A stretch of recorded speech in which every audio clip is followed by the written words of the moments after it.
Court పరిధిలో ఉన్నది కోర్టులు చూసుకుంటే ఇప్పుడు అది స్టే ఇచ్చింది. ఆ స్టే ప్రకారం వాళ్ళు వాదించుకుంటారు. ఇరు వర్గాలు ఏదైతే ప్రభుత్వం, అదేవిధంగా నాగార్జున గారు వాళ్ళు వాదించుకుంటారు. ఆ కోర్టు వింటది. కోర్టు విన్న తర్వాత ఏది నిజం, ఏది అబద్ధం అన్నది వాళ్ళు తేలుస్తారు. కానీ ఇప్పుడు ఇది హైడ్రా పుట్టుక గురించి కూడా కొంత మీకు కులంకుశంగా చెప్తాను. ఎందుకంటే ఇది రాష్ట్ర ప్రజలకు అదేవిధంగా ప్యానెల్లో ఉన్న అందరికీ తెలవాలి. Hyderabad disaster response and asset protection agency అని వీళ్ళు ఒకటి పెట్టారు. అసలు యాక్చువల్ గా ఇది దీని ఉద్దేశం ఇది కాదండి. యాక్చువల్ గా వీళ్ళు ఐదుగురు అన్నదమ్ములు, అంటే ఏడుగురు, మొత్తము ఏడుగురు, ఒక అక్కో చెల్లె ఉంది, మొత్తం 8 మంది. అయితే వీళ్ళు ఐదుగురు అన్నదమ్ములు యాక్టివ్ ఉంటారు, ఇంకిద్దరు మామూలుగా ఉంటారు. ఇప్పుడు ఏంటంటే ఇప్పుడు ఇది వీళ్ళు 5 గ్యారంటీస్ ఏదో అన్నారు, 6 గ్యారంటీలు అన్నారు. ఇప్పుడు అది 5 గ్యారంటీస్ వచ్చింది. ఎందుకంటే వీళ్ళు ఐదుగురు అన్నదమ్ములు 5 ఏళ్ళు బాగుపడాలి. ఈ బాగుపడడానికి అర్ధరాత్రి తీసుకున్న నిర్ణయం ఇది. మనం ఎట్లా చేయాలి, ఏ విధంగా చేయాలి, ఎట్లా చేస్తే మనకు డబ్బులు వస్తాయి, మనం ఎట్లా అడ్డుగుడ్ల ముఖ్యమంత్రి అయిన తర్వాత మనం ఎట్లా సంపాదించుకోవాలి, మన అన్నదమ్ములం ఎట్లా మళ్ళా స్థిరంగా మొత్తం మన తరతరాలు బతకాలి. దాదాపు 500 మంది ఏదో వీళ్ళు కుటుంబ సభ్యులు ఏదో అని పెద్ద పెద్ద స్టేట్మెంట్స్ ఇచ్చింది. ఎందుకంటే నేను కూడా ఎందుకు చెప్తున్నా అంటే ఇది దెబ్బ మనమే కొట్టాలి, మందు మనమే రాయాలి. ఇది వీళ్ళ సిద్ధాంతం. ఎందుకంటే ప్రజల దృష్టిలో న్యాయం కనిపించాలి, మనం మాత్రం మంచిగా దండుకోవాలి డబ్బులు అన్నది. ఏ విధంగా దండుకోవాలంటే ఇప్పుడు 2 గూల కొడితే 100 మంది మన దగ్గరకు వస్తారు. ఈ 2 గూల కొట్టకపోతే ఎవరు రారు. ఆ 2 కూలగొట్టే విధానమే ఇప్పుడు కన్వెన్షన్. ఒకటి కూల కొడితే మొత్తం హైదరాబాద్ లో రియల్ ఎస్టేట్ మొత్తం దందా మొత్తం ఒకసారి షేక్ అయ్యి మిగతా వాళ్ళందరూ రేవంత్ రెడ్డి దగ్గర బ్రదర్స్ దగ్గరకు వచ్చి లక్షల కోట్లు అప్పజెప్పి మా భూమి మా భూమి మా భూమి మా కాపాడుకోవాలి, మా భూమి జోలికి రావద్దు అనే ఒక సిచ్యువేషన్ క్రియేట్ చేసింది. ఎందుకంటే ఇప్పుడు ఇది ఇప్పుడు కూడా చెప్తాను, 2014 ముందు జరిగినాయి ఇవన్నీ. దాదాపు టీడీపీ కాంగ్రెస్ ఉన్న హయాంలోనే వీళ్ళు అన్నిటికీ భూములకు కానీ ఇండ్లకు కానీ పర్మిషన్లు ఇచ్చింది. మేము వచ్చిన తర్వాతనే మొత్తం అయిందన్న తప్పు. 98% ఇప్పుడైతే కూలగొట్టేటివి ఉన్నాయో కంప్లీట్ గా వాళ్ళ ప్రభుత్వం ఉన్నప్పుడు ఇచ్చినాయి. వాళ్ళ ప్రభుత్వం ఇచ్చినప్పుడు వాళ్ళు ఇప్పుడు ఒక హైడ్రా సరిపోదు. ఏదైతే వీళ్ళు ఈ హైడ్రా ఒకటి సరిపోదు. ఒక 100 హైడ్రాలు అయితేనే వాళ్ళు చేసిన పాపాలు పోతాయి. ఒక్కరోజు వీళ్ళు చేసిన 55 ఏళ్ళు పరిపాలించిన భారతదేశాన్ని ఇవన్నీ ఇప్పుడు ఎన్ని ఉండే, దాదాపు 2000 చెరువులు ఉంటాయి హైదరాబాద్ లో. ఆ 2000 చెరువులు 98% వాళ్ళే ఆక్రమించుకున్నారు. వాళ్ళ నాయకులే, వాళ్ళ దాంట్లో చేసిన వాళ్ళే. వాళ్ళు పార్టీలు మారచ్చు, ఇటు రావచ్చు, అటు పోవచ్చు, ఇటు రావచ్చు, ఇప్పుడు వాళ్ళ దగ్గర ఉండొచ్చు.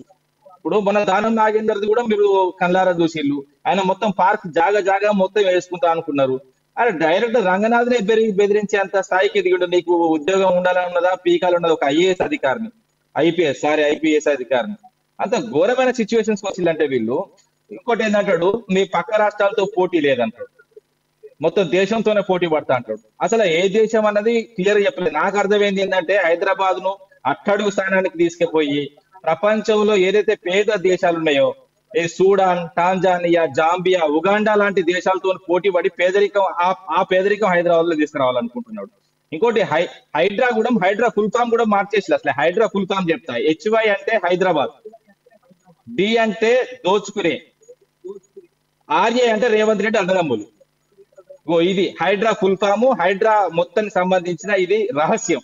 ఇప్పుడు హైడ్రా వీళ్ళు అర్ధరాత్రి అన్నదమ్ములు కూర్చొని ఈ మొత్తం క్లియర్ గా అర్థమవుతుంది. ఇప్పుడు ఏంటంటే ఇప్పుడు ఒకటి గూల కొడతారు, మిగతా వాళ్ళు ఎలాగో భయభ్రాంతులకు ఏదైనా. ఇప్పుడు ఎంత FTL అన్నది ఇప్పుడు అన్ని దిక్కులో తెలుసు ఏ విధంగా ఉంటుంది. హైదరాబాద్ నగరం ఇప్పుడు ఒక రోజుల ఏదైతే తెలంగాణ రాగానే వచ్చి నిర్మించింది కాదు. ఇప్పుడు హుసేన్ సాగర్ చుట్టూ కానీ, లేకపోతే మిగతా చెరువుల చుట్టూ కానీ దాదాపు ఇప్పుడు ఎక్కడ అయితే ఇప్పుడు చెరువుల చుట్టూ ఎవరు ఉంటారండి? బిలో పావర్టీ లేని వాళ్ళు చాలా మంది ఉంటారు. ఆ గుడిసెలను కూడా గులగొడుతున్నారు, వాళ్ళని రోడ్ల మీద తీసుకొస్తున్నారు. 200 మంది 300 మంది పోలీసులను పెట్టి అక్కడ పేదలు గుడిసెలు వేసుకున్న వాళ్ళు తీసేస్తున్నారు.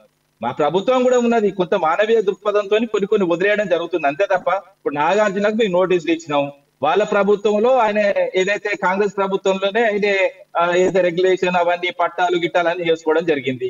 మేము వచ్చిన తర్వాత మేము నోటీసులు ఇచ్చినామని కోర్టుకు పోయిన తర్వాత ఆగిన తర్వాత కోర్టులో ఉన్న విషయాన్ని నేను గెలుపుకున్నాడు. ఇప్పుడు ఇంకోటి ఏంటంటే ఇది కూడా విషయాన్ని ఇప్పుడు ఏదైతే రాష్ట్రంలో రుణమాఫీ కంప్లీట్ గా జరగలేదు. వీళ్ళు ఒకసారి ఏదైతే రేవంత్ రెడ్డి 40,000 కోట్లు మేము రుణమాఫీ చేస్తే మేగ్దామన్నాడు. దాని తర్వాత 31,000 కోట్లు అన్నాడు. దాని తర్వాత ఇప్పుడు ఏమైంది, 17,000 కోట్లకి వచ్చింది. రైతులు మొత్తం ఆందోళన చేస్తున్నారు, బ్యాంకుల ముందు బార్లు తీరి లొల్లి పెడుతున్నారు. ఒక రైతు పాపం బ్యాంకుల్లో చనిపోయిండు. ఇలాంటి సిచ్యువేషన్స్ రాష్ట్ర ప్రజలు ఆల్రెడీ ఏదైతే రైతుల వైపు పోతుంటే దీన్ని ఏదైతే తర్జుమా చేయనీకి, విషయాన్ని డైవర్ట్ చేయనీకి ఇది ఒక కొత్తగా తీసుకొచ్చి మళ్ళీ హైడ్రా వెంటనే యాక్టివ్ చేసిండు. ఎందుకంటే నిన్న జరిగింది, ఇవాళ ఏం చేయాలి, ఏదైనా పెద్ద విషయాన్ని డైవర్ట్ చేయాలి. అలాంటి డైవర్షన్ పాలిటిక్స్ చాలా కురుడండి, ఒక రోజు కాదు. ఎందుకంటే ఆయన గురించి మీకు తెలుసు, 2014లో ఏదైతే ప్రజాస్వామ్యబద్ధంగా ఎన్నుకున్న ప్రభుత్వాన్ని 2015లో ఒక ఆంగ్లో ఇండియన్ ఎమ్మెల్యేను కొని ప్రభుత్వాన్ని పడగొట్టుకు చూడడానికి వచ్చిన దొంగ ఇదే. ఒక దొంగకు దొంగ లక్షణాలు ఉంటాయి తప్ప ఇంకేముంటాయి? రాష్ట్రాన్ని దోసుకోవాలి. హైదరాబాద్ లో ఉన్న భూములు కంప్లీట్ గా ఎక్కడెక్కడ ప్రభుత్వ భూములు ఉన్నాయి వాటిని గుర్తించాలి. గుర్తించిన తర్వాత వీళ్ళ అన్నదమ్ములు మెల్లగా ఆ జాగలో పోయి ఆ ముందో వెనుకో జాగ కొనాలి. కొన్ని మెల్లగా వెనక నుంచి నెట్టుకుంటూ రావాలి. అదే సర్వే నెంబర్లు ఇవి కలుపుతారు. థ్యాంక్ యూ రామూర్తి గారు. థ్యాంక్ యూ రామూర్తి గారు. శివకుమార్ గారు, ఈ హైడ్రా అనేది ఒక హైడ్రామా, ఇది కేవలం